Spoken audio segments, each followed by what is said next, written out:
اعوذ باللہ من الشیطان الرجیم بسم اللہ الرحمن الرحیم ولا تقولوا لمن يقتل في سبيل الله اموات بل احیاء ولكن لا تشعرون صدق اللہ العظیم۔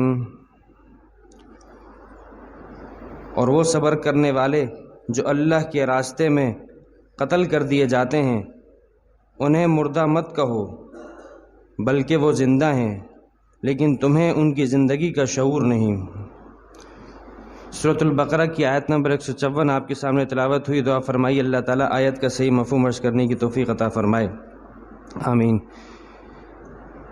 اس سے پچھلی آیت نمبر 153 میں اللہ رب العزت نے مسلمانوں کو یہ تعلیم دی، ایک علاج بتایا کہ اسلام دشمن طاقتیں اسلام اور مسلمانوں کے خلاف مختلف پروپیگنڈا کرتی ہیں، تو ایسے میں مسلمانوں کو کیا کرنا چاہیے، ایمان والوں کو کیا کرنا چاہیے، ہمت سے کام لینا چاہیے۔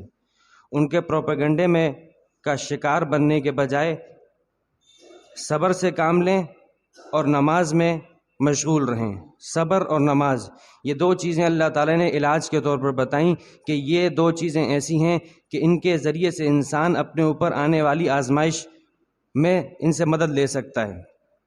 چنانچہ اللہ رب العزت نے سورۃ الملک میں فرمایا کہ تبارک الذی بیدہ الملک وہو علی کل شیء قدیر الذی خلق الموت والحیاۃ لیبلوکم ایکم احسن عملا۔ اللہ فرماتے ہیں کہ وہ ذات بڑی بابرکت ہے کہ جس نے زمین و آسمان کا پورا نظام اس کے قبضہ قدرت میں ہے۔ اللہ وہ ذات ہے کہ جس نے زندگی اور موت کا پورا نظام رکھا ہی اس لیے ہے کہ وہ تمہیں آزمائے۔ ایکم احسن عملا، کہ تم میں سے اچھا عمل کرنے والا کون ہے۔ تو یہ دنیا آزمائش کی جگہ ہے، دار الامتحان ہے۔ اور دیکھیے اللہ نے یہ نہیں فرمایا کہ تم میں سے زیادہ عمل کرنے والا کون ہے، بلکہ کہا تم میں سے اچھا عمل کرنے والا کون ہے۔ فرائض واجبات کو پورا کرنے کے بعد نوافل میں چاہیے عمدگی، کثرت مطلوب نہیں ہے۔ آپ نے 100 نوافل پڑھ لی ہیں، 100 رکعت پڑھ لی، لیکن اس میں اخلاص نہیں ہے، دکھاوا ہے، تو اس کی کوئی حیثیت نہیں۔ اس کے مقابلے میں کہ آپ نے پڑھی تو 2 رکعتیں لیکن پڑھی اللہ کے لیے، تو اللہ کے ہاں مقدار اور تعداد اور کثرت معیار نہیں ہے، اللہ کے ہاں حسن، آپ کی عبادت میں حسن آنا چاہیے۔ تو اللہ نے دنیا میں آنے کا مقصد یہ بتایا کہ ہم نے تمہیں دنیا میں پیدا کیا ہے تمہاری آزمائش، کہ تمہارے اندر یہ بھی صلاحیت رکھیے کہ تم گناہ کرو، یہ بھی صلاحیت رکھیے کہ تم نیکی کرو۔ اگر ہمیں صرف اپنی عبادت مطلوب ہوتی تو ہمارے لیے تو فرشتے کافی تھے، لیکن اللہ تعالیٰ نے انسان کو پیدا کیا کہ جس کے اندر دونوں چیزیں ہیں، بیک وقت گناہ کا مادہ بھی ہے اور نیکی کے اسباب بھی ہیں۔ اس نے نیکی کے اسباب کو اپنانا ہے، گناہ کو ترک کرنا ہے، تو یہی اس کی آزمائش ہے۔ تو اللہ تعالیٰ فرماتے ہیں کہ تم نے صبر اور نماز کے ذریعے سے، اور پھر صبر جیسے میں آپ کو بتایا تھا کہ صبر کے 3 اقسام ہیں، 3 طرح صبر کیا جا سکتا ہے۔ عام طور سے لوگ سمجھتے ہیں صبر صرف یہی چیز ہے کہ مصیبت آ جائے تو پھر اس وقت صبر کیا جائے، یہ صبر ہے۔ حقیقت یہ ہے کہ یہ صبر کی ایک قسم ہے۔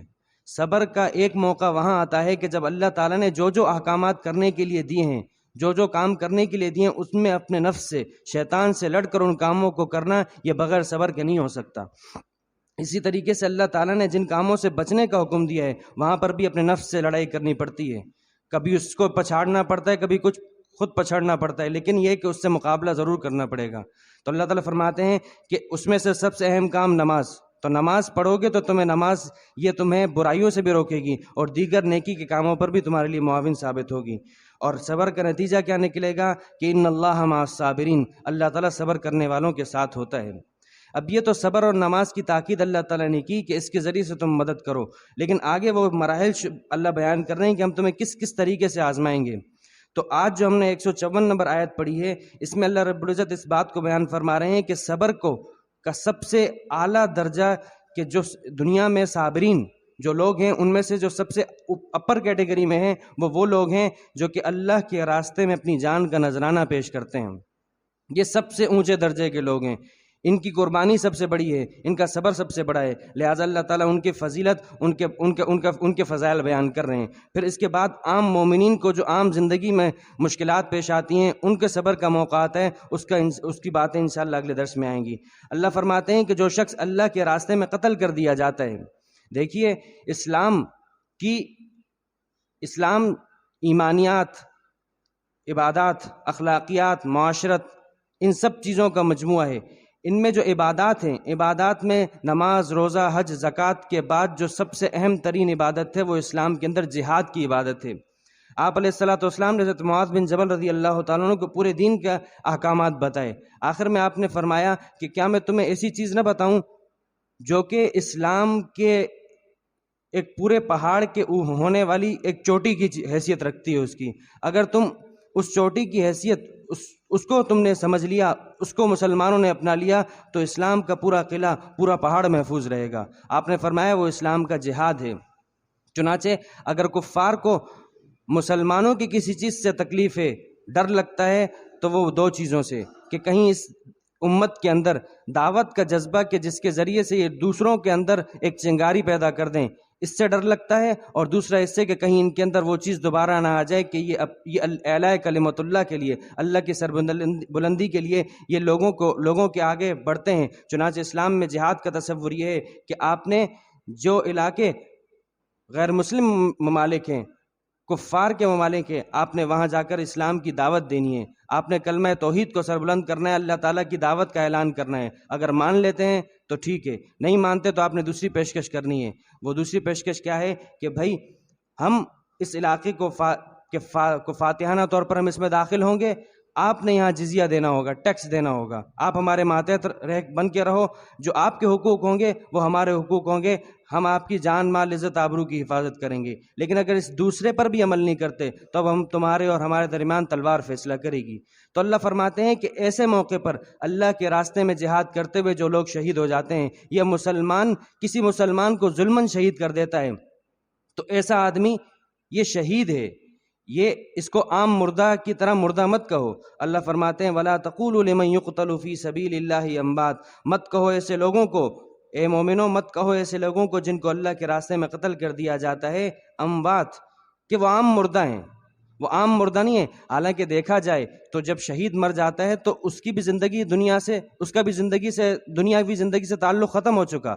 اب وہ کہنے کو تو اس کو مردہ کہا جا سکتا ہے، لیکن یہ نہیں کہہ سکتے کہ اس کی حیثیت عام مردے کی طرح ہے، اس کی حیثیت وہ نہیں ہے۔ چنانچہ آپ علیہ الصلوۃ والسلام نے فرمایا کہ جب ایک شہید اللہ کے راستے میں شہید ہو جاتا ہے تو اللہ تعالیٰ اس کی روح کو جنت کے اندر سبز پرندوں کے پوٹوں میں محفوظ کرتے ہیں، اور وہ سبز پرندے جنت میں سیر کرتے رہتے ہیں۔ دن بھر سیر کرنے کے بعد آرام کے لیے وہ اللہ کے عرش کی قندیلوں میں، وہاں کچھ فانوس اس طریقے کے بنے ہوئے، وہاں یہ جا کے آرام کرتے ہیں، اور پھر وہاں انہیں رزق دیا جاتا ہے۔ تو یہ زندہ ہے، انہیں مردہ مت کہو۔ اب دیکھیے یہاں ایک بات کہ زندگی، انسان مر جانے کے بعد جب انسان کا اس دنیا سے رخصت ہو جاتا ہے تو اس کی روح کا اس کے جسم سے تعلق برقرار رہتا ہے۔ اس میں 3 درجات ہیں۔ سب سے پہلا درجہ ایک عام مومن کا، ایک عام انسان کا۔ جب انسان اس دنیا سے رخصت ہو جاتا ہے تو جیسے ہی وہ دنیا سے رخصت ہوا تو ابھی یوں ہی اس کو قبر میں رکھا جائے گا تو اس کی روح اس کے جسم میں دوبارہ لوٹے گی۔ حدیث میں آتا ہے تعاد روحہ الی جسدی، اس کی روح اس کے جسم میں لوٹے گی۔ چنانچہ سوال جواب اس کی روح اور جسم دونوں سے ہوں گے۔ جو ثواب پہنچے گا، جو تکلیف پہنچے گی، جو عذاب ہوگا، وہ سب روح اور جسم دونوں کو ہوگا۔ ایسا نہیں ہے کہ صرف اور صرف روح کو ہوگا، یا ایسا نہیں ہے کہ صرف اور صرف جسم کو ہوگا، لہٰذا روح اور جسم دونوں کے ساتھ تعلق ہے۔ لیکن اس کا تعلق ایسا ہے کہ ایک ادنا درجے کا تعلق ہے۔ اصل روح تو اگر جنتی ہے تو علیین میں جا پہنچی، جیسا کہ قرآن کہتا ہے، اگر جہنمی ہے تو سجین میں جا پہنچی، لیکن اس کا تعلق اپنے جسم سے برقرار رہتا ہے۔ یہ پہلا درجہ ہے۔ اس کے بعد آتا ہے شہید کا درجہ، کہ شہید کی روح بھی اس کے جسم میں لوٹائی جاتی ہے، لیکن باوجود اس کے کہ لوٹائی جاتی ہے لیکن اس کے تعلق اس کے جسم کے ساتھ، اس کی روح کا اس کے جسم کے تعلق مضبوط ہوتا ہے۔ چنانچہ اللہ تعالیٰ یہی فرما رہے ہیں کہ تم اس کو مردہ مت کہو، اس کو زندہ کہو۔ دوسرا یہ کہ اس کو رزق دیا جاتا ہے، تمہیں اس کے رزق کا کوئی شعور نہیں ہے۔ دوسرا یہ کہ اس کے شہید کے دنیاوی احکامات میں سے یہ ہے، وہ شہید کو جو کہ اللہ کے راستے میں شہید ہوا اور اسے میدان کارزار میں وہیں اسے موقع نہ مل سکا کہ وہ کہیں علاج کے لیے جا سکے تو اس کا حکم یہ ہے دنیاوی کہ اس کے زخموں کو صاف نہیں کیا جائے گا، اس کے خون کو صاف نہیں کیا جائے گا، انہی کپڑوں میں سے نماز جنازہ پڑھ کے دفن کیا جائے گا، غسل بھی نہیں دیا جائے گا۔ یہ اس شہید کا اعزاز ہے۔ تو اللہ فرما رہے ہیں کیونکہ اس نے اپنی جان کا نذرانہ پیش کر کے ایک حیات جاویدانہ ہمیشہ ہمیشہ کی زندگی اختیار کی ہے۔ اس کے بعد تیسرا درجہ آتا ہے انبیاء کا۔ چنانچہ انبیاء علیہ السلام، اہل السنت والجماعت کا عقیدہ ہے کہ انبیاء علیہ السلام بھی اپنی قبروں میں زندہ ہیں۔ کیوں؟ کیونکہ انبیاء کا درجہ شہید سے بڑھ کر ہے۔ آپ علیہ الصلوۃ والسلام نے فرمایا الانبیاء واحیاء فی قبورہم، تمام انبیاء اپنی قبروں میں حیات ہیں۔ اللہ تعالیٰ نے زمین کو حرام کر دیا ہے کہ وہ انبیاء کے اجساد کو، ان کے جسموں کو کھائے۔ آپ علیہ الصلوۃ والسلام نے فرمایا تمام انبیاء اپنی قبروں میں نماز پڑھتے ہیں۔ آپ علیہ الصلوۃ، روایات میں آتا ہے آپ علیہ الصلوۃ والسلام نے فرمایا کہ میری امت کے اعمال، میری امت کی کارگزاریاں میرے اوپر پیر اور جمعرات کے دن، اور بعض روایات میں اس کے علاوہ دن بھی آتے ہیں کہ اس میں پیش کیے جاتے ہیں کہ فرشتے پیش کرتے ہیں کہ آپ کی امت یہ کام کر رہی ہے۔ چنانچہ جب کوئی زائر آپ علیہ الصلوۃ والسلام کے دربار میں جا کر سلام عرض کرتا ہے تو آپ علیہ الصلوۃ والسلام اپنی قبر اطہر میں ٹیک لگا کے بیٹھے ہوئے ہیں، اس سلام پیش کرنے والے کا سلام کا جواب خود بذات خود بنفس نفیس دیتے ہیں۔ اور جو شخص یہاں بیٹھ کر سلام پڑھتا ہے تو فرشتے جمعرات یا پیر والے دن اس بندے کا نام اور اس کے والد کا نام لے کر کہتے ہیں کہ فلاں بن فلاں نے آپ کو سلام بھیجا ہے۔ چنانچہ آپ علیہ الصلوۃ والسلام اس سلام کا جواب دیتے ہیں۔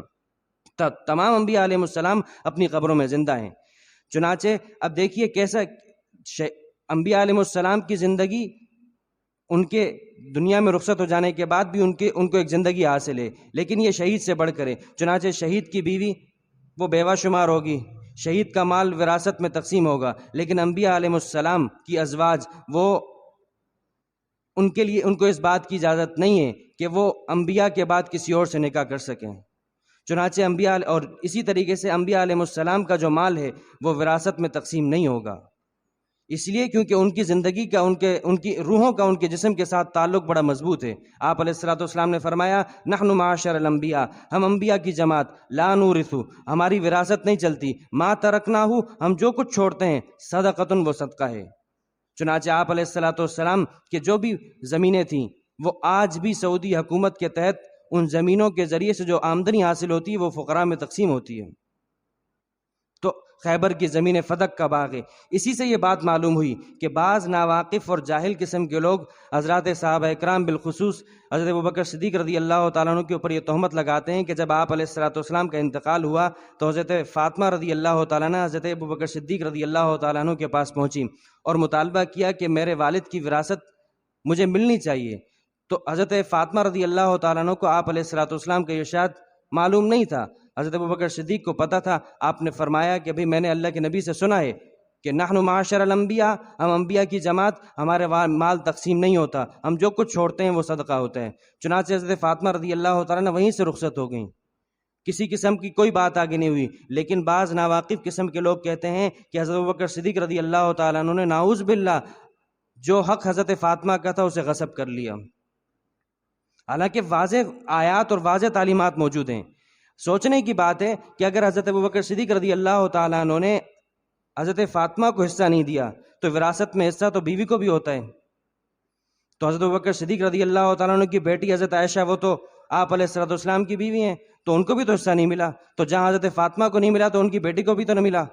حضرت عمر رضی اللہ تعالیٰ عنہ، ان کی بیٹی آپ علیہ الصلوۃ والسلام کے نکاح میں حضرت حفصہ، ان کو بھی حصہ نہیں ملا۔ اسی طریقے سے چلیں، اگر مان لیا، تھوڑی دیر کے لیے مان لیا کہ حضرت ابوبکر صدیق نے غصب کر کے نہیں دیا، تو حضرت عمر رضی اللہ تعالیٰ عنہ ان کے اوپر بھی یہ الزام، حضرت عثمان کے اوپر یہ الزام، آخر حضرت علی رضی اللہ تعالیٰ عنہ کا دور بھی تو آیا، انہوں نے کیوں نہیں اپنا حصہ واپس لیا؟ تو کہنے والے کہتے ہیں کہ بھئی انہوں نے وہ دب گئے تھے، تو یہ تو حیدر کرار کی شان کے خلاف ہے کہ وہ کسی کے آگے دب جائیں۔ تو یہ ایسی باتیں ہیں، در حقیقت دین سے ناواقفیت اور حضرات صحابہ اکرام رضوان اللہ تعالی علیہم اجمعین سے بغض کی علامت ہے کہ قرآن تو واضح طور پر کہہ رہا ہے کہ جب شہید زندہ ہے تو نبی کا درجہ جب شہید سے زندہ بڑھ کر ہے تو نبی بھی زندہ ہے۔ چنانچہ واضح طور پر نبی کی ازواج وہ بیوہ تو ہوں گی لیکن ان کو اس بات کی اجازت نہیں ہوگی کہ وہ کہیں اور نکاح کر سکیں، اور نبی کا مال تقسیم نہیں ہوگا۔ تو اللہ فرماتے ہیں وَلَا تَقُولُوا لِمَن يُقْتَلُ فِي سَبِيلِ اللَّهِ أَمْوَاتٌ، ان لوگوں سے جو کہ اللہ کے راستے میں قتل کر دیے گئے انہیں یہ مت کہو کہ یہ عام مردہ ہیں، بل احیاء، بلکہ یہ زندہ ہیں۔ وَلَٰكِن لَا تَشْعُرُونَ، تمہیں ان کی زندگی کا شعور نہیں کہ ان کو کیسی زندگی حاصل ہے۔ انسان کے پاس علم حاصل کرنے کے 3 ذرائع ہیں، اس کے علاوہ کوئی اور چوتھا ذریعہ نہیں ہے۔ ایک ذریعہ یہ ہے کہ انسان اپنے حواس خمسہ 5 سینسز کے ذریعے سے دیکھنے، سونگھنے، چکھنے، چھونے کے ذریعے سے کوئی چیز کا علم حاصل کرے، ایک ذریعہ یہ ہے۔ دوسرا ذریعہ انسان کے پاس عقل ہے۔ تیسرا ذریعہ ہے کہ کوئی آدمی آپ کو آ کے خبر دے دے کہ ایسا ہوا ہے۔ ان تینوں ذریعوں میں سے پہلا ذریعہ، آپ دیکھنے کے ذریعے سے صرف وہی چیز دیکھ سکتے ہیں جو کہ نظر آ سکتی ہو، تو پہلے کی چیز کا دائرہ کار محدود ہے، عقل کا دائرہ کار محدود ہے۔ تیسرا یہ کہ کوئی آپ کو آ کے خبر دے دے۔ اس تیسرے کے اندر جب اللہ فرما رہے ہیں جو کہ صادق اور مصدوق ہیں، اللہ کے نبی صادق اور مصدوق ہیں، وہ کہہ رہے ہیں کہ نبی یہ شہداء کی زندگی یہ زندہ ہیں، تمہیں ان کا شعور نہیں، کیونکہ تمہیں تو صرف اور صرف وہ چیز نظر آتی ہے جو نظر آنے والی ہو۔ تم آنکھوں سے دیکھتے ہو، کانوں سے سنتے ہو، ناک سے سونگھتے ہو، تو یہ چیزیں تمہیں محسوس نہیں ہوں گی۔ لیکن جب ہم کہہ رہے ہیں کہ یہ زندہ ہیں، لہٰذا ان کو تم عام مردہ مت کہو۔ اب اللہ تعالیٰ ان کا درجہ بتا دیا کہ چونکہ انہوں نے سب سے بڑا صبر کا مظاہرہ کیا، لہٰذا ان کا یہ مقام ہے کہ ان کو زندگی نصیب ہوئی ہے۔ اللہ تعالیٰ ہمیں بھی صبر کے مواقع پر صبر کرنے کی توفیق عطا فرمائے۔ وآخر دعوانا ان الحمد للہ رب العالمین۔ اللہم لک الحمد کلہ ولک الشکر کلہ وإلیک یرجع